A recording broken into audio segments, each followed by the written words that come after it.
Tak heran, banyak sekali masjid yang termasuk kategori masjid tua yang ada di Provinsi Sulawesi Selatan, namun masih tetap terjaga kelestariannya sampai sekarang. Masjid ini tidak pernah lekang oleh zaman, menjadi saksi dari sejarah masuknya agama Islam pada zaman dahulu kala. Berikut 8 masjid tua di Sulawesi Selatan.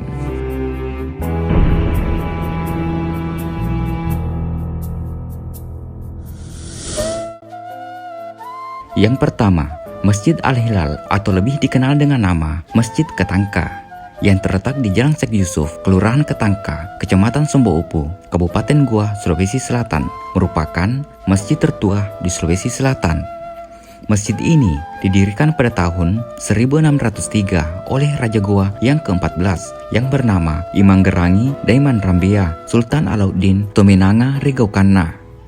Pada tahun 1603, Masjid Ketangka dulunya berbentuk seperti rumah kayu, di mana pohon ketangka yang tumbuh di sekitar area masjid digunakan sebagai bahan utama pembangunan masjid ini, sehingga dinamakan Masjid Ketangka.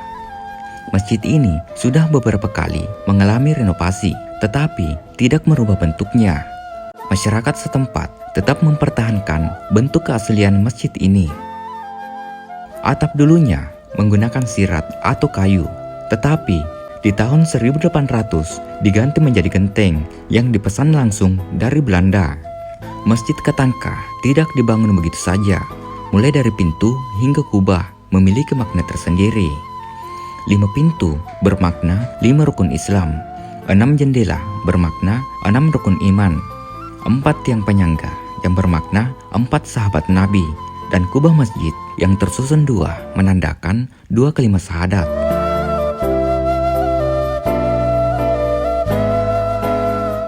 Yang kedua, Masjid Jami Tua Palopo. Masjid Jami Tua Palopo dibangun oleh Datu Luwu yang ke-15 yang bernama Lapati Wareng pada tahun 1604. Konstruksinya terbuat dari batu cadas dan perekat putih telur serta kapur. Tak banyak perubahan fisik sejak masjid ini didirikan. Struktur bangunan tak lekang oleh waktu. Tiang penyangga utama terbuat dari kayu cinegori. Proses pembangunan masjid ini dimulai dari dinding yang menggunakan batu cadas, kapur, dan putih telur. Ide pembuatan perekat dari kapur dan putih telur pertama dicetuskan oleh sang arsitek asal negeri Cina bernama Kung Mante. Meski mimbar masjid ini telah diperbaharui karena termakan rayap dan telah rapuh, model mimbar yang memiliki anak tangga tetap dipertahankan. Masjid Jami Tua Palopo memiliki 1 pintu utama yang menghadap ke timur yang bermakna keesaan Allah Subhanahu wa Ta'ala. Terdapat tiang penyangga masjid yang dilambangkan sebagai rukun Islam. Tak hanya itu, masjid ini juga memiliki 20 jendela besar yang dimaknai 20 sifat baik Allah Subhanahu wa Ta'ala. Sementara 12 jendela kecil yang berada di barat masjid dimaknai sebagai jumlah bulan dalam setahun.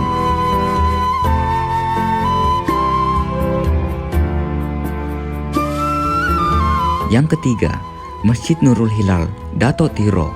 Masjid tua yang berada di Kabupaten Bulukumba, Sulawesi Selatan ini dibangun pada tahun 1605 Masehi. Masjid ini merupakan peninggalan Al-Maulana Hatib Bunsu atau Dato Tiro yang merupakan seorang ulama penyebar agama Islam. Masjid yang terletak di Kecamatan Bontotiro atau sekitar 36 km dari pusat kota Bulukumba ini ternyata memiliki keunikan. Di antaranya memiliki kubah berbentuk menyerupai rumah adat Jawa yang terdiri dari 3 tingkat, sementara arsitektur dinding jendela diambil dari rumah khas Sulawesi Selatan. Kemudian di luar masjid terdapat sebuah menara setinggi 20 meter. Di dalam masjid terdapat 4 buah tiang serta sejumlah tulisan kaligrafi yang berada di sudut dinding masjid.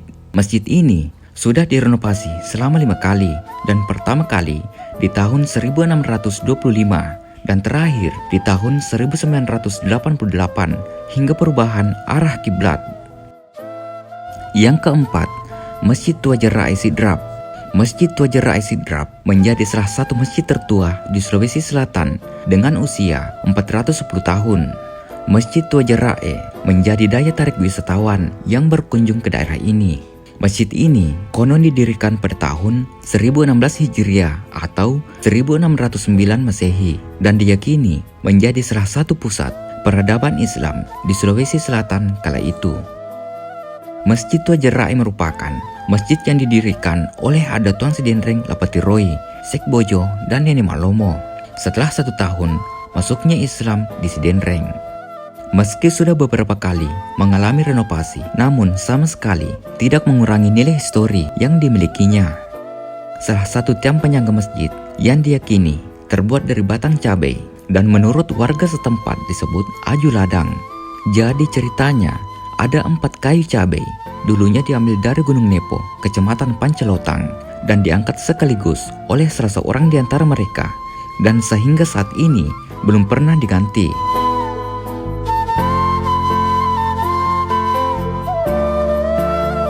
Yang kelima, Masjid Taqwa Al-Amin Pinrang.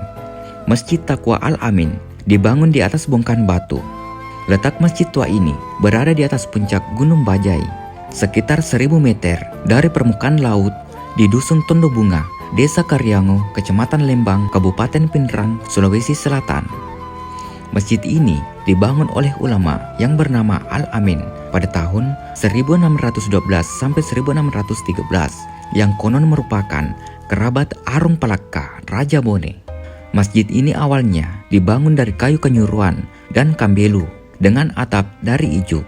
Namun, pembangunan masjid ini tidak disertai dengan pembuatan tangga. Setelah generasi kedua, pendiri masjid ini menjadi imam, maka masjid ini kemudian dibuatkan tangga dari bambu.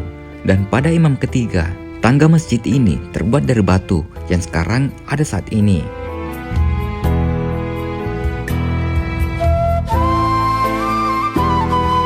Yang keenam, Masjid Tua Tosora Wajo. Masjid Tua Tosora merupakan masjid raya pertama dibangun Kerajaan Wajo oleh Arung Matua Wajo yang ke-15, Dapak Kalongi To Alinrungi pada tahun 1621. Bahan bangunan masjid ini berasal dari berbagai jenis batu alam seperti batu kapur yang masih lunak, batu pasir, dan batu beku dengan ukuran yang tidak seragam. Bahan perekat atau spesi dipergunakan campuran pasir dengan kapur yang terbuat dari moluska yang dibakar. Pada waktu masjid tersebut diresmikan, dihadiri oleh Raja Bone, Raja Goa, dan Datu Sopeng. Letak bangunan ini berada di belakang kantor desa Tosora, sebelah selatan alun-alun. Di bagian belakang atau sisi barat masjid terdapat beberapa makam-makam kuno, dan yang terkenal adalah makam dari Renreng Bentempola Lagau atau yang bergelar Matinroi Rimesgina. Yang ketujuh, Masjid Al-Mujahidin Watampone. Masjid Al-Mujahidin atau lebih dikenal Masjid Launge didirikan pada 12 Rabiul Awal 1060 Hijriah atau 9 Juli 1639 Masehi di masa pemerintahan Raja Bone ke-13 Lama Dremeng. Di masjid inilah Petakalie memberikan bimbingan dan pelajaran kepada raja dan keluarga istana kerajaan Bone. Di masjid ini pula banyak dihasilkan ulama sebagai pengembangan Islam di kerajaan Bone. Masjid ini telah beberapa kali mengalami renovasi besar-besaran. Di masa Raja Bone ke-22, Datang Masonga meletakkan pondasi masjid karena di awal masjid ini masih bangunannya terbuat dari papan. Kemudian direnovasi lagi di masa Raja Bone ke-32, Lama Panyuki. Ada 7 dan kiai. Untuk bentuknya masih tetap sama, hanya kubah masjid yang berubah. Kubah masjid sudah bukan aslinya. Kubah aslinya bertingkat-tingkat dan sudah rusak. Masjid ini bisa menampung 500 jamaah. Saat ini masjid tetap digunakan untuk salat 5 waktu, salat Jumat, salat tarawih, itikaf, dan pengajian setiap malam Kamis, termasuk peringatan Hari Besar Islam (TPA), pembacaan surah Yasin setiap malam Jumat, dan bersanji, serta kegiatan keagamaan lainnya. Di sekitar masjid terdapat makam Raja Bone dan Kadi Kerajaan Bone. Yang kedelapan, Masjid Tua Tondon atau Masjid Tua Langgera Enrekang merupakan salah satu masjid tua yang ada di Kabupaten Enrekang yang berjarak sekitar 15 km dari ibu kota kabupaten. Masjid ini didirikan oleh Nenek Saimi yang berada di Dusun Tondon, Desa Tokonan, Kecamatan Enrekang, Kabupaten Enrekang. Masjid ini dipercaya sebagai bukti awal penyebaran agama Islam di bumi Masen Rempulu bagian timur. Usia masjid diperkirakan sekitar ratusan tahun dan terbuat dari kayu dan bambu. Uniknya, Masjid Tua Tondon ini berdiri di atas sebuah batu. Sisa peradaban megalitikum seluas 300 meter inilah mengapa disebut sebagai situs batu megalitik Tondon.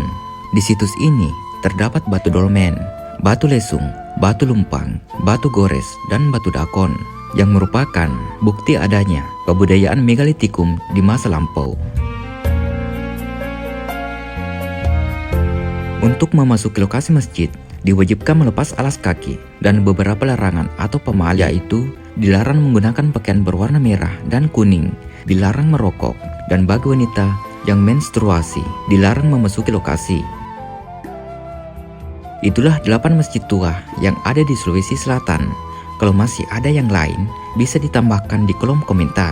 Semoga bermanfaat. Jika ada kesalahan, mohon dimaafkan. Tetap ikuti konten-konten kami selanjutnya di channel Mungkar. Mari berwisata sejarah dan budaya. Wassalamualaikum warahmatullahi wabarakatuh.